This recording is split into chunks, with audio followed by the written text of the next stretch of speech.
अस्सलाम वालेकुम नाज़रीन, रिपोर्टिंग की दस्तक में आपको खुशामदीद। नाज़रीन, बहरिया टाउन के रिहायशियों के लिए और इन्वेस्टर्स के लिए बुरी खबर ये है कि जो मलिक रियाज़ और उनके साहबजादे हैं उनको मफरूर करार देने की कार्रवाई शुरू हो गई है और उसका नतीजा ये निकलेगा कि जो बहरिया टाउन की जो ज़मीनें हैं, जो रिहायशी और जो कमर्शियल ज़मीनें हैं, मलिक रियाज़ के जो दीगर असासाजात हैं, बैंक अकाउंट्स हैं उनकी कंपनियों के, वो मुंजमद हो जाएंगे और जब तक ये सरेंडर नहीं करेंगे वो मुंजमद रहेंगे और उसके साथ साथ उनको फिर अदालत अटैच करके उनको नीलाम करने का भी हुक्म जारी कर सकती है। तो ये एक बहुत बड़ा अलमिया होगा बहरिया टाउन के लिए। और ये जो उनके प्रोक्लेमेशन के आज ऑर्डर इशू हुए हैं वो एहतसाब अदालत ने की हैं, इस्लामाबाद की एहतसाब अदालत के जज मोहम्मद बशीर ने मलिक रियाज़, उनके बेटे अहमद अली रियाज़ और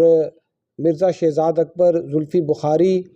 फ़रागोगी और उसके साथ एक वकील हैं, उनके प्रोक्लेमेशन जो है वो ऑर्डर जारी किए, यानी कि इश्तहार उनका जारी किया है, क्योंकि वो अदालत के भगोड़े हैं। और ये जो केस है ये 190 मिलियन पाउंड की करप्शन का केस है, जिसमें जो ब्रिटिश नेशनल क्राइम एजेंसी है उसने वहाँ पर मनी लॉन्ड्रिंग के कुछ पैसे जो हैं वो फ्रीज़ किए थे, वो हुकूमत पाकिस्तान को भिजवाए गए। वो पैसे जो हैं वो सुप्रीम कोर्ट में जो मलिक रियाज़ के ऊपर जुर्माना आयद किया गया था उनकी अदायगी के लिए उनको ट्रांसफ़र कर दिया हुकूमत पाकिस्तान ने सुप्रीम कोर्ट के अकाउंट में। और इसके बदले में जो नैब ने इल्ज़ाम लगाया है वो ये है कि इमरान खान जो हैं और उनकी अहलिया, उन्होंने अलकादिर ट्रस्ट की जो यूनिवर्सिटी है, अलकादिर यूनिवर्सिटी, उसके लिए ज़मीन ली मलिक रियाज़ से और उसके लिए तकरीबन उन्होंने 25-30 करोड़ रुपया जो है वो भी बहरिया टाउन से चंदा भी लिया। और बहरिया टाउन के जो मालिक हैं मलिक रियाज़ और उनके बेटे अहमद अली रियाज़, वो उन्होंने ना तो नैब की जो इंक्वायरी थी, इन्वेस्टिगेशन थी, उसमें वो पेश हुए और अब तक अदालती कार्रवाई जो चल रही है उससे में भी वो गैर हाजिर हैं। 4 दिसंबर को उनके लिए एक नॉन बेलेबल अरेस्ट वारंट, यानी कि नाकाबिले ज़मानत जो वारंट गिरफ़्तारी थे वो जारी हुए थे। जो 6 बंदे हैं जिसमें मलिक रियाज़, उनके बेटे और साथ में शहज़ाद अकबर, जुल्फ़ी बुखारी, फ़रागोगी और एक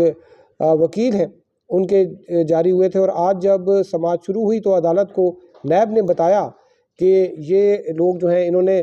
अभी तक जो है वो नहीं आए, वारंट गिरफ़्तारी जो है वो एग्जीक्यूट नहीं हो सके क्योंकि ये अपनी रिहाइशगाहों पर नहीं है, ये भागे हुए हैं। जिस पर अदालत ने जो एक प्रोसेस होता है उसके तहत इनके इश्तहारात जो हैं वो जारी करने का हुक्म दिया है और प्रोक्लेमेशन जो है वो जो जारी हुआ है उसको मुख्तलिफ़ अखबारात में छाया किया जाएगा। उसके साथ साथ ये जो इनकी रिहाइशगाहें हैं, जो कि मलिक रियाज़ की रिहाइशगाह है, उनके बेटे की रिहाइशगाह है, फ़रागोगी की रिहाइशगाह है, मिर्ज़ा शहज़ाद अकबर की रिहाइशगाह है, जुल्फ़ी बुखारी की रिहाइशगाह है और जो वकील हैं उनकी रिहाइशगाह, उनके बाहर ये इश्तहारात जो हैं वो चस्पा किए जाएंगे। इसके साथ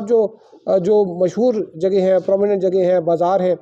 वहाँ पर ये इश्तहारात जो हैं ये लगाए जाएंगे और अदालत के जो है अहाता उसके बाहर भी ये इश्तहारात लगाए जाएंगे,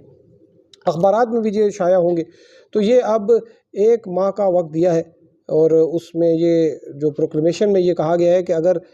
6 जनवरी तक मलिक रियाज़ और उनके बेटे और साथ में जो दीगर जो मुल्ज़िमान हैं इस केस में, वो अगर वो वापस नहीं आते तो फिर ये कार्रवाई जो है प्रोक्लेमेशन को प्रोक्लेम्ड अफेंडर यानी कि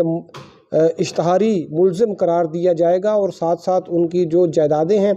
उनकी तफसील तलब की जाएगी आइंदा समाअत में। और जो बहरिया टाउन के लिए जो मुश्किलात हैं वो ये है कि जो बहरिया टाउन की जो ज़मीनें हैं वो मलिक रियाज़ और उनके बेटे के नाम पर हैं। जो वहाँ पर रिहायशी हैं उनको सिर्फ अलॉटमेंट लेटर जो है वो दिए गए हैं, वो एक कागज़ का टुकड़ा है और मलकियत जो है वो